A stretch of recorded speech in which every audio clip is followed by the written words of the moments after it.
Hello everyone, welcome to tech smooth. अगर आप एक सोशल मीडिया इन्फ्लुएंसर हैं तो आज की ये वीडियो आपके लिए बहुत इंपॉर्टेंट रहने वाली है। वीडियो में हम डिस्कस करेंगे कि सोशल मीडिया इन्फ्लुएंसर को जिन जिन सोर्सेज से इनकम होती है उसको वो अपनी इनकम टैक्स की रिटर्न में किस तरीके से दिखा सकता है, कौन सा आईटीआर फॉर्म उनको फाइल करना चाहिए, और अगर ये इनकम बाहर से अर्न हो रही है, फॉरेन इनकम है, तो उससे रिलेटेड शेड्यूल एफएसआई का डिस्क्लोजर कैसे होगा और फॉर्म 67 फाइल करके वो किस तरीके से अपना टीडीएस का रिफंड ले सकता है। वीडियो थोड़ी सी लेंथी जरूर रहेगी बट आपके लिए बहुत ज्यादा इंफॉर्मेटिव रहने वाली है। तो चलिए वीडियो को स्टार्ट कर लेते हैं। सबसे पहले बात करते हैं कि as an social media influencer आपको किस किस सोर्सेज से इनकम हो सकती है। अगर आप एक यूट्यूब चैनल रन करते हैं तो वहां पर यूट्यूब एडसेंस से आपको इनकम अर्न हो सकती है, या फिर यूट्यूब एफिलिएशन इनकम अर्न हो सकती है, या फिर अगर आप एक इंस्टाग्राम चैनल रन करते हैं तो इंस्टाग्राम में पेड कोलैब से आपको इनकम अर्न हो सकती है, या फिर इंस्टाग्राम मोनेटाइजेशन स्कीम भी है जहां से आपको इनकम अर्न हो सकती है। अपार्ट फ्रॉम दिस, अगर आप किसी प्रोडक्ट को स्पॉन्सर कर रहे हैं तो आपको स्पॉन्सरशिप इनकम भी अर्न हो सकती है। अब बात आती है कि आपको अगर इस तरीके की इनकम अर्न हो रही है तो आपको कौन सा आईटीआर फॉर्म फाइल करना चाहिए। इससे पहले मैं आपको बता देती हूँ कि इनकम टैक्स में इन सब इनकम से रिलेटेड पहले कोई डिफाइंड सेक्टर नहीं था, डिफाइंड कोड नहीं था, बट लास्ट ईयर इससे रिलेटेड एक नया कोड लाया गया विच इज कोड नंबर 16021। अगर आप एक सोशल मीडिया इन्फ्लुएंसर हैं और आपको अपनी इनकम को रिपोर्ट करना है तो आपको इनकम रिपोर्ट करनी होगी इस कोड के अंदर 16021, जो कि कैटेगराइज की गई है सोशल मीडिया इन्फ्लुएंसर के अंदर। इस कोड में जब आप अपनी इनकम को रिपोर्ट करेंगे तो इसका मतलब है आप अपनी पीजीबीपी की रिटर्न फाइल कर रहे हैं, यानी कि आप एक बिजनेस की रिटर्न फाइल कर रहे हैं। इन इनकम को आप अपनी बिजनेस इनकम दिखा के इनकम टैक्स की रिटर्न को फाइल कर रहे हैं, क्योंकि इस तरीके के कोड हमारे पीजीबीपी के सेक्शन में ही नजर आते हैं। अब यहाँ पर एक प्रॉब्लम और फेस करनी पड़ती है कि हमें कौन सी आईटीआर फॉर्म फाइल करनी चाहिए, आईटीआर 3 या फिर आईटीआर 4। ये कंफ्यूजन इसलिए रहती है क्योंकि आईटीआर 3 जब हम फाइल करते हैं तो हमें आईटीआर 3 बहुत ज्यादा डिटेल में फाइल करनी होती है। यहाँ पर हमें बैलेंस शीट पीएनएल भी बनाना होता है। जब मैं आईटीआर 4 को सिलेक्ट करती हूँ तो आईटीआर 4 में हम प्रिजम्पटिव सेक्शंस में अपनी इनकम टैक्स की रिटर्न को फाइल कर सकते हैं, जैसे कि 44AD 44ADA। जो सेक्शन 44AD होता है वो हमारा होता है बिजनेस से रिलेटेड, और सेक्शन 44ADA होता है हमारा प्रोफेशन से रिलेटेड। अब यहाँ पे एक और क्वेश्चन आता है कि ये जो सर्विसेज है सोशल मीडिया इन्फ्लुएंसर की, ये तो हमारी सेक्शन 44ADA में आनी चाहिए क्योंकि हम एक प्रोफेशन रन कर रहे हैं। बट यहाँ पर मैं आपको बता दूं जो सेक्शन 44ADA है वो कुछ प्रोफेशन को स्पेसिफाई करता है, जैसे कि advocate, lawyer, doctor, dentist, CA etcetera. तो अगर आप इस तरीके के प्रोफेशन में है जो कि इस सेक्शन में स्पेसिफाई किए गए हैं तो आप सेक्शन 44ADA के अंदर रिटर्न को फाइल कर सकते हैं। इसके लिए आपको आईटीआर 4 फाइल करनी होगी। बट ये जो सोशल मीडिया इन्फ्लुएंसर की जो कैटेगरी है इसको अभी स्पेसिफाई नहीं किया गया है, तो हम सेक्शन 44ADA को यूज नहीं कर सकते और प्रिजम्पटिव सेक्शन में अपनी इनकम टैक्स की रिटर्न को फाइल नहीं कर सकते। अब यहाँ पे एक क्वेश्चन और रेज होता है कि क्या हम सेक्शन 44AD में अपनी इनकम टैक्स की रिटर्न को फाइल कर सकते हैं। बहुत सारे ऐसे टैक्स पेयर हैं जो सेक्शन 44AD में अपनी रिटर्न को फाइल कर भी चुके हैं, क्योंकि 44AD में अपनी रिटर्न को फाइल करना बहुत ही ज्यादा इजी होता है। अगर आपकी छोटी सी इनकम है तो आप क्विकली इस सेक्शन में अपनी इनकम को शो करके अपनी इनकम टैक्स की रिटर्न को फाइल कर सकते हैं। बट सही मेथड क्या है, तो यहाँ पर मैं आपको बता दूं कि अगर आप अपनी इस तरीके की इनकम को रिटर्न को फाइल करना चाहते हैं तो अगर आप करेक्ट मेथड की बात करें तो आपको 44AD भी यूज नहीं करना चाहिए। आपका जो करेक्ट मेथड है वो है कि आपको आईटीआर 3 फाइल करनी चाहिए। इसमें आपको बैलेंस शीट और पीएनएल ड्राफ्ट करना पड़ेगा, उसके बाद आपकी इनकम टैक्स की रिटर्न जाएगी। तो आईटीआर 3 क्यों फाइल करना चाहिए, इस क्रक्स पे हम कैसे पहुंचे वो भी मैं आपको बता देती हूँ। देखिए, अगर आपकी यूट्यूब से इनकम है, आपकी इंस्टाग्राम के मोनेटाइजेशन से इनकम है, तो इस तरीके की जो इनकम होती है वो आपको फॉरेन से रिसीव होती है। यूजुअली ये जो कंपनीज है ये यूएसए बेस्ड कंपनी है जहां से आपको डॉलर में पेमेंट रिसीव होती है आपके बैंक अकाउंट्स में, और जब ये पेमेंट रिसीव होती है तो आपको विद होल्डिंग टैक्स डिडक्ट करके की जाती है जो कि आपको फॉरेन कंट्रीज में पे किया गया है। तो अगर आपको कोई फॉरेन इनकम रिसीव हो रही है तो इनकम टैक्स एक्ट के अकॉर्डिंग आपको एज अ फॉरेन इनकम अपनी इनकम टैक्स की रिटर्न में उसको डिस्क्लोज करना होता होता है, जिसके लिए हमें एक शेड्यूल फाइल करना होता है, which is schedule FSI, foreign source of income. यही नहीं कि अगर आपका कोई टैक्स डिडक्ट हो रहा है उस कंट्री में, तो उस टैक्स का रिबेट अगर आप इंडिया में क्लेम करना चाहते हैं तो उसके लिए भी आपको एक फॉर्म 67 फाइल करना होता है, जो कि आपका आईटीआर 3 में शेड्यूल एफएसआई फाइल करके, शेड्यूल टीआर फाइल करके ही किया जाएगा। ये जो शेड्यूल एफएसआई है, शेड्यूल टीआर है, ये जो आपके शेड्यूल है, ये आईटीआर 4 में अवेलेबल नहीं है, ये या तो आईटीआर 2 में अवेलेबल है या फिर हमारे आईटीआर 3 में अवेलेबल है। आईटीआर 2 आप इसलिए सिलेक्ट नहीं कर सकते क्योंकि बिजनेस रिसीट आप आईटीआर 2 में कहीं पे शो ही नहीं कर सकते। आईटीआर 3 में आप बिजनेस रिसीट भी डाल सकते हैं और इस तरीके के शेड्यूल्स भी अवेलेबल है, जो कि एक सीधा सा रीजन है कि आपको आईटीआर 3 को सिलेक्ट करना चाहिए। फर्स्ट रीजन मैं आपको ऑलरेडी बोल चुकी हूँ कि ये जो कोड है, ये कोड आपकी प्रोफेशनल इनकम के बारे में बात करता है। 44 एडीए में स्पेसिफाइड प्रोफेशन ये है नहीं, तो प्रोफेशनल इनकम अगर आपको दिखानी है 44 एडी आप सिलेक्ट नहीं कर सकते, तो ये भी एक रीजन है कि आपको आईटीआर 3 में इसे फाइल करना होगा। अपार्ट फ्रॉम दिस, अगर मैं सीबीडीटी की गाइडलाइंस आपको दिखाऊं तो सीबीडीटी की गाइडलाइन की जो आईटीआर 5 की इन्होंने गाइडलाइन दी है, उसमें इस कोड को 44 एडी या फिर एडीए के सेक्शन से बिल्कुल अलग रखा गया है। वो भी मैं आपको दिखा देती हूँ कैसे। ये देखिए, इनकम टैक्स डिपार्टमेंट की तरफ से, सीबीडीटी की तरफ से जो है वैलिडेशन रूल्स हैं, असेसमेंट ईयर 2026-27 के इन वैलिडेशन रूल्स में ये साफ साफ कहा गया है कि ये जो कोड है ये सेक्शन 44 एडी के लिए नहीं दिए गए हैं। तो वो आपको कहाँ मिलेगा वो भी मैं आपको दिखा देती हूँ। ये देखिए, ये जो कोड लिस्ट है इसमें दिया गया है list of codes not eligible for section 44 AD. इसमें हमारा साफ साफ 16021 कोड मेंशन किया गया है, जिससे कि ये पता लग रहा है कि अगर आप सेक्शन 44 एडी में अपनी रिटर्न को फाइल करना चाहते हैं तो इस कोड में आप अपनी रिटर्न को फाइल नहीं कर पाएंगे। तो यहां से ये भी क्लियर होता है कि सीबीडीटी ने भी इसको क्लियर कर दिया है कि आप सेक्शन 44 एडीए को यूज करके अपनी इनकम टैक्स की रिटर्न को फाइल नहीं कर सकते अगर आप एक सोशल मीडिया इन्फ्लुएंसर है तो चलिए, ये तो क्लियर हो गया कि हमें कौन सा आईटीआर फॉर्म सेलेक्ट करना है। अब बात करते हैं कि आपको ये इनकम रिपोर्ट कैसे करनी है। इसमें मैं एक एग्जांपल लेती हूँ कि आप जो है YouTube पे वीडियोस रन करते हैं, YouTube में एडसेंस के थ्रू आपको जो है इनकम अर्न हो रही है, तो उस केस में आपको अपनी रिपोर्टिंग किस तरीके से करनी है।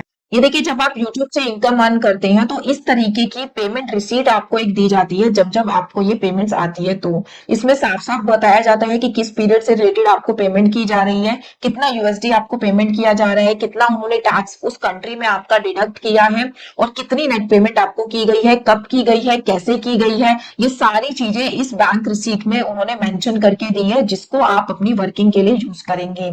इसकी वर्किंग के लिए हम सबसे पहले एक अपना एक्सेल प्रिपेयर करेंगे। ये देखिए, स्क्रीन पे मैंने एक एक्सेल खोला है, जो कि मैंने एक डेमो क्रिएट किया है जस्ट फॉर दिस वीडियो। यहाँ पर मैंने मंथ वाइज जो है अपने क्लाइंट की इनकम डाली है, जो जो उनको गूगल एडसेंस से रिसीव हो रही है। ये सारी इनकम डॉलर में है क्योंकि ये इनकम जो है यूएस से रिसीव हो रही है। कितना टैक्स उनका डिडक्ट हुआ है वो इसमें हमने डाला है, और नेट रिसीविंग उनको कितनी मिलती है वो हमने इसमें मेंशन की है।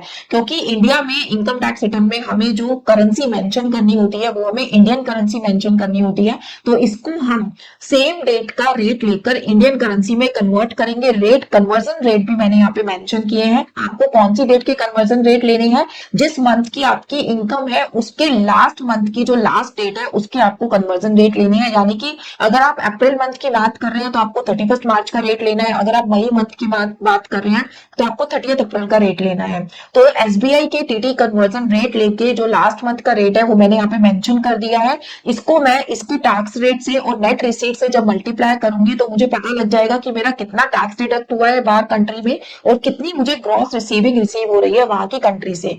तो जैसे कि अगर मैंने कन्वर्जन किया और उसको मल्टीप्लाई किया तो आप देख सकते हैं कि मेरे को 47 लाख के अप्रॉक्स इनकम रिसीव हुई है, जिसपे मेरा 3 लाख के अप्रॉक्स टीडीएस ऑलरेडी डिडक्ट हो गया है यूएस में। तो ये जो अमाउंट आपका डिडक्ट हुआ है इसका आप रिबेट इंडिया के इनकम टैक्स रिटर्न फाइल करते समय क्लेम कर सकते हैं। कैसे करेंगे वो भी अभी डिस्कस कर लेते हैं। ये मैंने एक छोटी सी वर्किंग बनाई अपने क्लाइंट की। अब इसके साथ साथ क्योंकि मैं आईटीआर 3 फाइल करूंगी तो आईटीआर 3 फाइल करने के लिए आपको एक छोटी सी बैलेंस शीट और पीएनएल भी प्रिपेयर करना होगा। उसके लिए एक आईटीआर 3 का डेमो भी आपको दे देते हैं। ये मैंने एक छोटा सा पीएनएल प्रिपेयर किया है अपने क्लाइंट के लिए। यहाँ पर हमने क्रेडिट साइड जो उसको यूट्यूब से इनकम आ रही है वो मेंशन कर दी है, और डेबिट साइड जो भी उसके खर्चे हैं इससे रिलेटेड, यानी जैसे कि वीडियो एडिटिंग के लिए उसको खर्चा करना पड़ता है, अपने कैमरा और अदर इक्विपमेंट्स के लिए उसको पेमेंट करनी पड़ती है, इंटरनेट की उसको पेमेंट करनी पड़ती है, कंप्यूटर रिपेयर एंड मेंटेनेंस हो सकता है, या फिर अगर आप ट्रेवल वीडियोस बना रहे हैं तो ट्रेवल का एक्सपेंस आप इसमें डाल सकते हैं।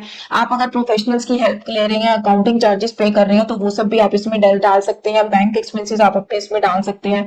जो भी आपके इस बिजनेस से रिलेटेड जो कि हम इनकम यहाँ पे शो कर रहे हैं, एक्सपेंसेस है, वो सारे आप यहाँ पे क्लेम कर सकते हैं। उसके बाद आपकी नेट इनकम यहाँ पर आ जाएगी। मेरी जो ग्रॉस इनकम थी वो थी 47 लाख। इसमें से मैंने अपने सारे एक्सपेंसेस लेस करे, मेरी जो नेट इनकम आ गई लेट सपोज आ गई 38 लाख। अब इस 38 लाख को हमें ट्रांसफर करना है अपनी बैलेंस शीट में और एक छोटी सी बैलेंस शीट भी बनानी है। ये हमारे क्लाइंट की छोटी सी बैलेंस शीट। अगर आपकी और भी सोर्सेज की इनकम है तो ऐसा नहीं है कि उन सोर्सेज की इनकम को भी आप इसी बैलेंस शीट में डाल देंगे। जैसे कि आपकी अदर इनकम है, लाइक आपका एफडी का इंटरेस्ट है, सेविंग का इंटरेस्ट है, आपकी थोड़ा वो सैलरी इनकम भी है, तो आपको यूजुअली जैसे आप अपनी इनकम टैक्स की रिटर्न को फाइल करते हैं वहां पर उसको दिखाना है। और यहाँ पे हम सिर्फ और सिर्फ जो आपके बिजनेस के नेचर की इनकम है, जैसे कि हमने एग्जांपल लिया कि हम यूट्यूब की इनकम को यहाँ पे मेंशन कर रहे हैं, तो हम सिर्फ उसी से रिलेटेड ही पीएनएल और बैलेंस शीट अपना यहाँ पे मेंशन कर रहे हैं। अगर मान लीजिए आपको यूट्यूब से एडसेंस से ही नहीं, आपको कोलैब से भी इनकम हो रही है, तो वो भी आप इस बैलेंस शीट में मेंशन कर सकते हैं।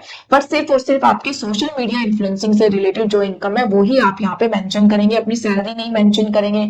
जो आपकी अदर इनकम है वो सब दिखाने की जरूरत नहीं है, आप उसको अदर सोर्सेज में अलग से अपनी रिटर्न में दिखा सकते हैं। तो यहाँ पे हमने छोटी सी बैलेंस शीट इनकी प्रिपेयर करी, जैसे कि इनके पास फिक्स एसेट्स है, कैमरा है, अदर इक्विपमेंट्स है, लैपटॉप है, एक दो सिस्टम भी हो सकता है, वो सब हम यहाँ पे मेंशन कर सकते हैं। अगर उनको कोई और पेमेंट आनी बाकी है तो वो एज अ डेटर हमें दिखाने होंगे बैलेंस शीट में, या फिर अगर उनको अपने स्टाफ की सैलरी देनी है, उन्होंने कोई एडिटर में रखा हुआ है तो उसको हम मेंशन करेंगे। इनका कैपिटल हम इसमें मेंशन करेंगे। बैंक अकाउंट, जिस बैंक अकाउंट में ये इनकम उनको अर्न हो रही है उस बैंक का बैलेंस हम यहाँ पे डाल सकते हैं। तो इस तरीके से एक छोटी सी हमने टी शेप बैलेंस शीट भी बना ली है।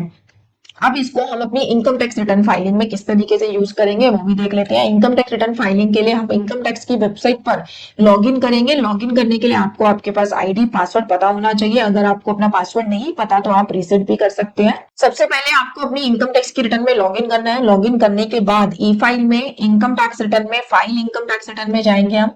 फाइल इनकम टैक्स में रिटर्न में जाने के बाद आपको अपना असेसमेंट ईयर सिलेक्ट करना है। अभी हम 26-27 की रिटर्न फाइल कर रहे हैं। तो सैलरी की रिटर्न का ऑलरेडी टाइम जा चुका है, 31 जुलाई लास्ट डेट थी। बट अगर आप एक सोशल मीडिया इन्फ्लुएंसर है तो आपकी जो इनकम है वो पीजीबीपी यानी कि बिजनेस की इनकम मानी जाएगी। तो आपके पास टाइम है कि आप 31 अगस्त तक अपनी इनकम टैक्स की रिटर्न को फाइल कर सकते हैं। तो यहाँ पर हम रिटर्न ऑनलाइन मोड में फाइल कर रहे हैं। हम यहीं पर ही आपको बताएंगे कि कैसे रिटर्न फाइल करनी है। देन कंटिन्यू करने के बाद, लॉगिन करने के बाद आपको अपना टाइप और टैक्स पेयर सिलेक्ट करना है। इंडिविजुअल पे सिलेक्ट करके आप प्रोसीड कर देंगे। आपको आईटीआर 4 फॉर्म सिलेक्ट करना है, हमें आईटीआर 3 फाइल करना है, तो हमने आईटीआर 3 फाइल करने के लिए यहाँ से प्रोसीड कर दिया। Let's get started. अब अंदर जाने के बाद जब आप इनकम के शेड्यूल सिलेक्ट करेंगे तो यहाँ से जिन जिन सोर्सेज से आपकी इनकम है उन सबको आपको सिलेक्ट करना है। लाइक आपकी अगर सैलरी की इनकम भी है तो आप सिलेक्ट कर सकते हैं, हाउस प्रॉपर्टी की इनकम है तो आप सिलेक्ट कर सकते हैं, कैपिटल गेन भी है अगर आपका तो भी आप सिलेक्ट कर सकते हैं, बीडीए की इनकम को भी आप सिलेक्ट कर सकते हैं। इनकम फ्रॉम अदर सोर्सेज तो आपके होंगे ही, थोड़ा बहुत इंटरेस्ट तो होता ही है हमारा, तो वो भी हमें सिलेक्ट करना होगा।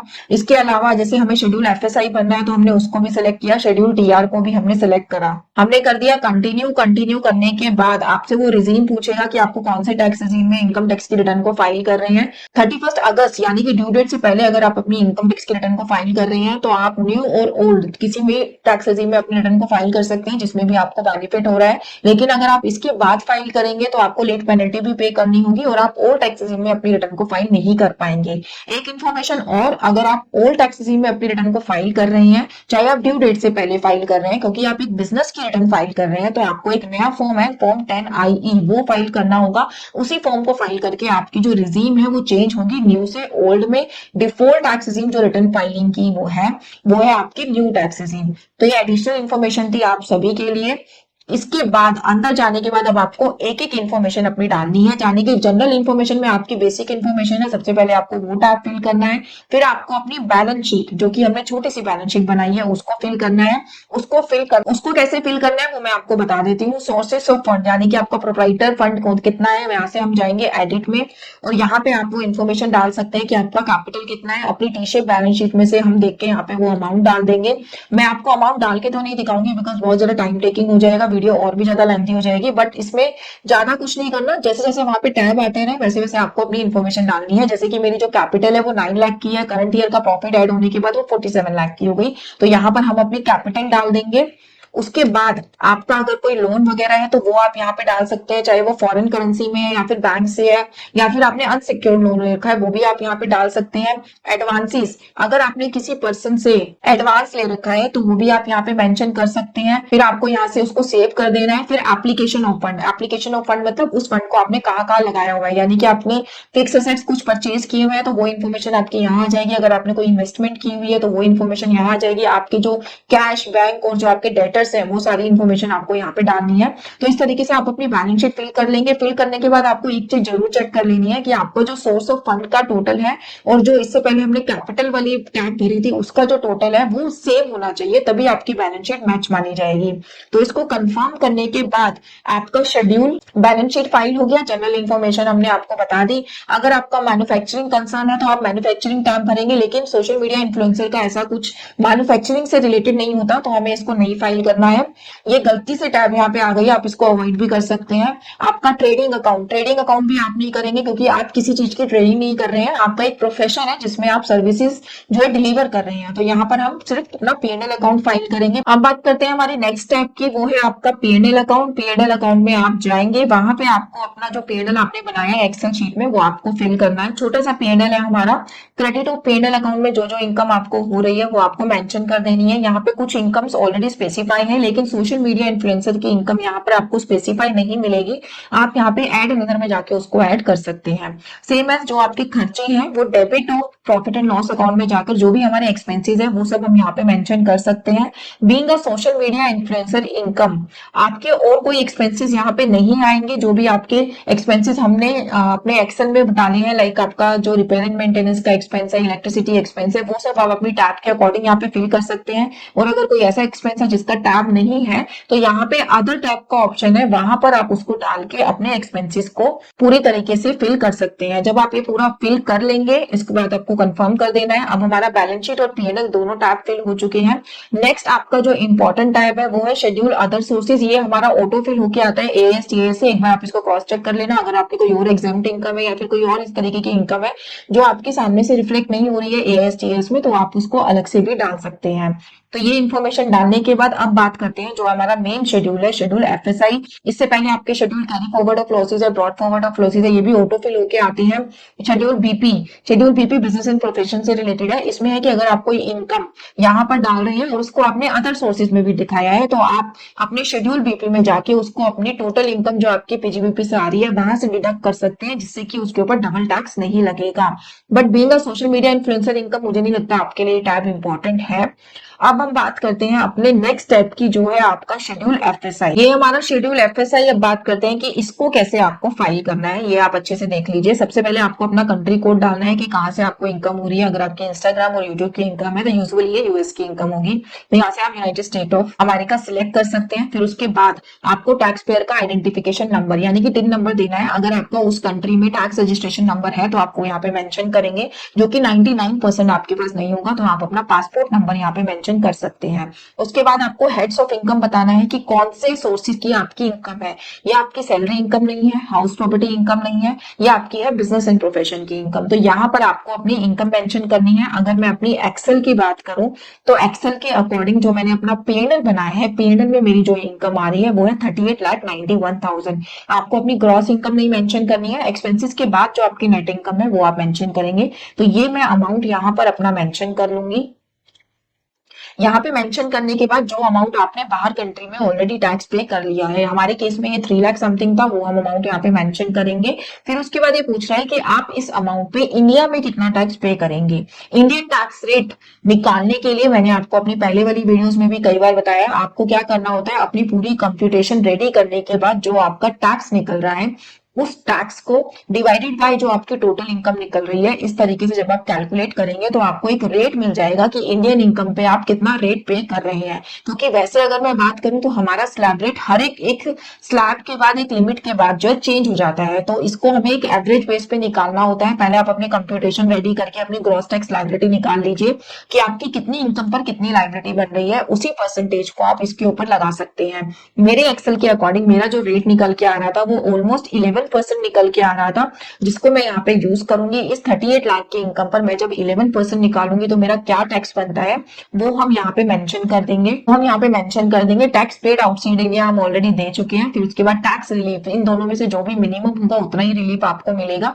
ये ऑटो पिक होता है तो यहाँ पे आप डाल देंगे। डीटीए का जो आर्टिकल है, आर्टिकल नंबर कौन सा एप्लीकेबल होगा बिजनेस एंड प्रोफेशन के केस में, वो भी आपको चेक करके डालना होगा। तो इसके लिए आपको इंडिया और यूएस के बीच का डीटीए एग्रीमेंट चेक करना है और उसके अकॉर्डिंग यहाँ पे आर्टिकल नंबर डालना है। Apart from this other sources में कुछ नहीं आएगा, कैपिटल गेन में कुछ नहीं आएगा। उसके बाद आपको यहाँ पे इसको सेव कर देना है। सेव करने के बाद आपकी जो नेक्स्ट स्टेप आएगी वो है टैप टीआर, टैक्स रिलीफ से रिलेटेड। यहाँ पर जो इन्फॉर्मेशन आप एफएसआई में डालेंगे वो ज्यादातर यहाँ पे फेच हो जाती है। फिर उसके बाद आपको बस ये यस और नो करना पड़ता है कि आपने कभी पहले क्लेम किया है या फिर नहीं किया है। तो आपको यहाँ पे नो कर देना है और उसको कंफर्म कर देना है। इस तरीके से जो मेन टैग थे वो मैंने आपको बता दिए कि कैसे आपको फिल करने हैं। ये सारे टैग फिल करने के बाद आपको अपना टैक्स पेड चेक करना है कि आपके कितना कितना टैक्स ऑलरेडी पे है। जो भी आपका TDS, TCS, self assessment tax आपने पे किया होगा वो यहाँ पर आ जाएगा। अगर ये रिटर्न फाइलिंग के बाद आपको पता लगता है टैक्स पूरा प्रिपेयर करने के बाद कि आपका कोई टैक्स बन रहा है, तो उसकी टैक्स की पेमेंट करने के बाद भी आपको चालान को टैक्स पेड में जाकर ऐड करना है। अगर आप चालान ऐड नहीं करेंगे, आपको लगेगा कि मैंने तो पेमेंट कर दी है तो मेरा चालान एडजस्ट हो जाना चाहिए, तो ऐसा नहीं होने वाला है। पेमेंट करने के बाद आपको चालान यहाँ पर ऐड जरूर करना है।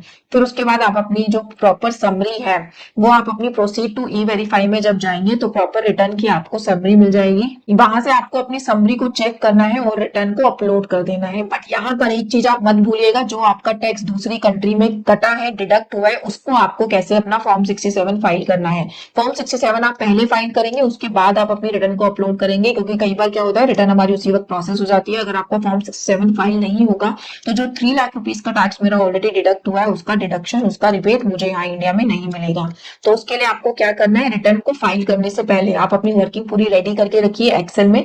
रिटर्न फाइल करने से पहले आप अपना फॉर्म 67 फाइल कर लीजिए। उसका भी मैं आपको डेमो दे देती हूँ कैसे करना है। उसके लिए अगेन आप अपना लॉग इन करेंगे, ई फाइल में जाएंगे, इनकम टैक्स फॉर्म्स में जाएंगे, फाइल इनकम टैक्स फॉर्म्स में जाएंगे। जब आप फाइल इनकम टैक्स फॉर्म में जाएंगे, आप इनकम टैक्स एक्ट 1961 जब सिलेक्ट करेंगे तो इस तरीके का आपको एक फॉर्म 67 मिल जाएगा। इसके भी 4 पार्ट्स होते हैं। पार्ट ए में आपको अपनी बेसिक डिटेल्स देनी होती है, आपका एड्रेस, पैन नंबर वगैरह, ये सारी इंफॉर्मेशन आपको ऑटो फिल होके आ जाएगी। फिर उसके बाद आपको यहाँ पे डिटेल्स ऐड करनी है अपनी दूसरी कंट्री की इनकम से रिलेटेड। यहाँ पर आपको नेम ऑफ कंट्री सबसे पहले डालना है, यानी कि हमारे केस में यूएस था, हम वो डालेंगे। सोर्स ऑफ इनकम हम यहाँ पे डालेंगे बिजनेस एंड प्रोफेशन। फिर उसके बाद इनकम फ्रॉम आउटसाइड इंडिया, जो हमारी पीएनएल में 38 लाख की इनकम आ रही है वो हम यहाँ पे मेंशन करेंगे। टैक्स पेड आउटसाइड इंडिया, जो 3 लाख रुपीज का हमारा टैक्स था वो हम पे करेंगे। रेट, किस रेट पे टैक्स लग रहा है, यूजुअली यूएस में 15% टैक्स लगता है तो वो आप यहाँ पे डाल सकते हैं। फिर उसके बाद इंडिया में कितना आपको टैक्स पे करना है, जैसे कि मैंने अभी बताया था कैलकुलेट करने के लिए 11% मेरे केस में लग रहा था, तो यहाँ पर मैं उसको वैल्यू टर्म्स में डालूंगी। ठीक है। फिर उसके बाद tax payable on such income under section 115 JB JC companies के केस में जो है लगता है, तो आप इसको अवॉइड करें इस वाले टैब को। फिर उसके बाद क्रेडिट क्लेम अंडर सेक्शन 1990 ए, तो आपको कितना क्रेडिट मिलेगा, दोनों ही टैक्स में से जो भी लोअर अमाउंट होगा वो आपको क्रेडिट मिलेगा, वो यहाँ पे आप मेंशन कर देंगे। आपका रेट क्या है, डबल टैक्सेशन अवॉइडेंस एग्रीमेंट के अकॉर्डिंग ये रेट आपको अपना डीटीए एग्रीमेंट में से देख के डालना होगा। फिर आपका अमाउंट आ जाएगा कि कितना आप क्लेम कर रहे हैं। तो बस आपको यहाँ से इस एंट्री को ऐड करना है।